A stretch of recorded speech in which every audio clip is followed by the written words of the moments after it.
এখানে যে সমস্ত রাজনৈতিক দলের নেতৃবৃন্দ আছেন তারা সবাই অকেবাল আছেন। অনেকগুলো দলের আলাপ আলোচনার ভিত্তিতেই হয়তো এক্সপোজারটা বিএনপি করেছে, কিন্তু সকলের মতামত নিয়ে এবং সকলের সিদ্ধান্তের আলোকেই বিএনপি প্রথমে 10 দফা, সেখান থেকে 27 দফা এবং সর্বশেষ 31 দফা রাষ্ট্র সংস্কারের একটা রূপরেখা বিএনপি ক্ষমতার বাইরে থেকেই অন্যান্য রাজনৈতিক দলগুলোকে নিয়ে দিয়েছে।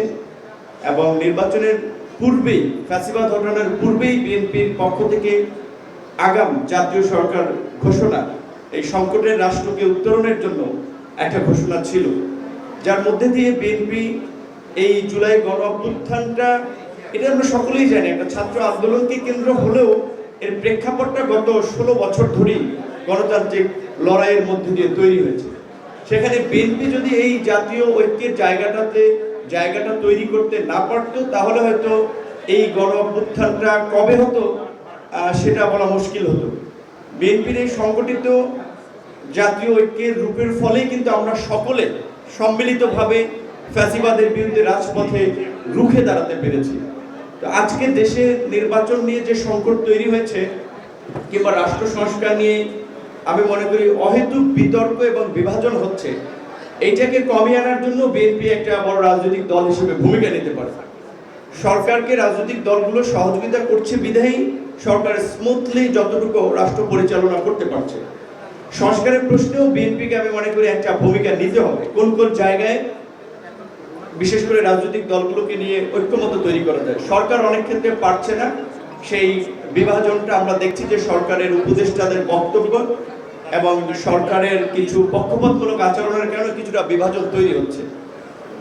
বাংলাদেশের বর্তমান বিশেষ করে প্রেক্ষাপট এবং ভূ রাজনীতিতে আমরা সাম্প্রতিক মার্কিন যুক্তরাষ্ট্রের যে গোয়েন্দা প্রধান, তার বক্তব্য আপনারা অনেকেই বলছেন এটা ইন্ডিয়া থেকে দিয়েছে তাই একটা খুব গুরুত্ব পাচ্ছে, কিংবা এটা একটা প্ল্যান কোশ্চেন, এটা একটা হেডলাইন সাংবাদিকদের তারা প্রি প্ল্যান করেছে।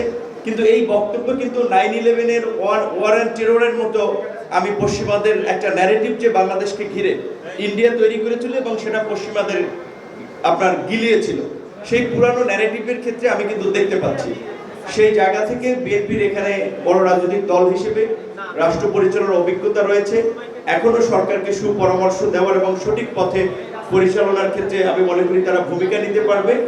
তাই আমার মনে হয় যে নির্বাচন যত দেরিতে হবে সংকট তত ঘনীভূত হবে, এবং নির্বাচন যত দেরি হবে ষড়যন্ত্র তত ডালপালা মেলবে। নির্বাচনবিহীন অনির্বাচিত একটা সরকার দেশে থাকা মানেই হচ্ছে আসলে অনেক ধরনের ফায়দা নেওয়ার রাস্তা খোঁজা।